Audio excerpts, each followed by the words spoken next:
So Okay. let's get into Got me modeling over here. No, I'm good. Let's get into some stuff. Everybody loves lists. They're fun to debate. ESPN came out with one of theirs. Everybody loves to hate lists, but go on. They love to hate them? Yes. Why do they love to hate them? Because they're usually very wrong, or because everyone's got their own list. Like, if everyone had the same list, it wouldn't be. Everyone hates lists, yet they love them because they can debate them endlessly. And the ESPN sent out its top 100 list up until player 11, and Jason Tatum is the last one on the list. So he didn't crack the top 10, but up to 11 is quite an accomplishment for him. Kemba Walker all the way down to 48. Marcus Smart jumps from 87 to 37 on this list. Jaylen Brown goes up from 51 to 32. Jason Tatum also a big leap up to 11. And again, lists are lists, and we're not holding this as holy gospel, but we still want to kind of talk about it because it is interesting and they're fun to debate. Our friend Gordon Hayward comes in at 44.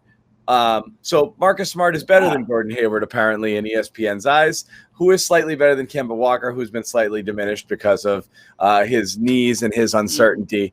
So we'll see what's happening there. But, guys, your initial thoughts on this list? Mine is obviously Smart way too high and Jaylen actually a little bit low. Yeah, and if you compare it to last year, I was top heavy with the talent in terms of your percentage of the league's top 25 guys. I did a top 25 myself. I did my own list at the end of the regular season last year, and I had 4 Celtics in the top 30. So that's different now. Kemba takes a dip. Shocking. Kemba takes a dip with the 4 Celtics. That's not even counting Tristan Thompson. They were in the top 20. I almost interjected when John was talking about how much he hates the list because I'm kind of with him on that, but no other list that I hate more is a preseason list. And then, Bobby, for you to say that you have a post NBA Finals list, that's probably the second worst one. No, it was between. They don't mean anything. It was between the regular season and the playoffs, and you're right. The list changed completely by the end of the postseason. You actually did that? You took time? Okay, all right. Hey, out of your life? I believe it. Hey, we got to churn out the content here. How long did that last? A couple of months? No, it changed rapidly after the whole Jimmy Butler situation that we saw in the playoffs. And I think that's an interesting thing about this list, too. Definitely considering playoff runs quite a bit. I mean, Jamal Murray gets into the top 25. That's playoff performance right there. You talk about some of the other guys. Biggest surprise, Zion, 19. Like, the Zion hype continues. What does he play, 30 games? I would have had him higher. Wow. I don't think there's 18 guys in the league I want in front of him, I'll tell you that. If that's not what the list is, though, right? It's not. What's the list all about? And this is why they do these lists. Exactly. It does project out a little bit in terms of, kind of entering the season. So I think the 30 games he played is less of an issue. I do, again, want to talk about the Celtics here. All right.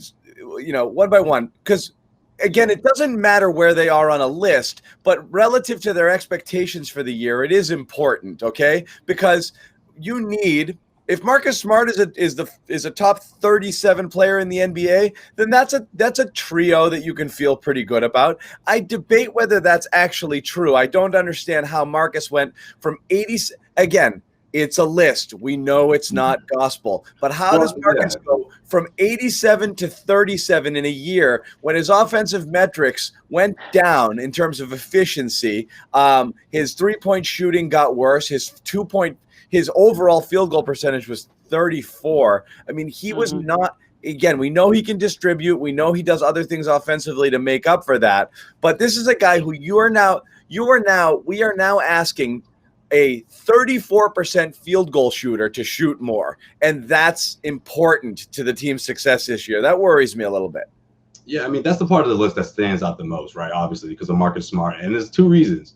One, because of what we saw in the postseason. He didn't have a great postseason, especially in the Eastern Conference Finals. So that stands out to you. It's like, okay, well, how did he get high on this list? The reason I think he got high on this list is because just like everyone else is saying and what we've been talking about, he's going to take on a big role because of Kemba Walker, because of the way Gordon Hayward left, and now there's this huge void. He's going to take up a huge step in that. And I think ESPN, which, of course, this is why I hate these preseason lists because they're either getting way too ahead of themselves or they're emphasizing, it's either one or the other. And with this one, I think they may be just saying they may be valuing Marcus Smart a little more than we do, I guess. I guess the best way to put it. I don't know. I don't think I would put him that high on the list, but I see why they did that, because they know that his responsibility is going to expand ridiculously in the next couple of months. You know what's crazy is that we always say Celtics fans overvalue Marcus Smart more than anybody else in the league does. That's why I was surprised to see Marcus That's Smart. Things sort of changed. It's sort of 50-50 That's a surprising now. thing. That's a surprising. I mean, if you told me Marcus Smart was at 55, I'd be like, okay, I don't think anyone really bat an eye there. We don't know how many beat writers, how many Celtics beat guys were on this panel along with Bobby. Who we don't know if in. weird Celtics Twitter put this list together. The other thing I'll say about the list, we shouldn't jump to conclusions. We don't know who the top 10 is yet, and we haven't heard Tristan Thompson's name. We haven't heard Daniel Tice's name.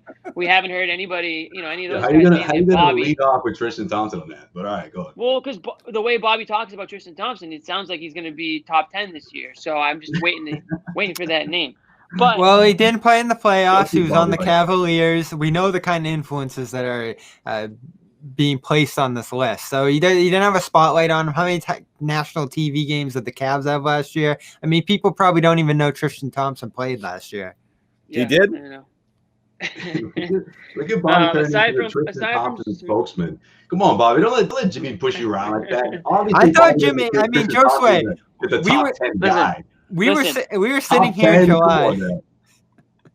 We were sitting here in July with this being a dream free agent signing for me and Jimmy is completely turned on it. It's That's unreal. not true. I am a fan of Tristan Thompson. I think he's gonna help the team, but it doesn't take away from all the negative that happened.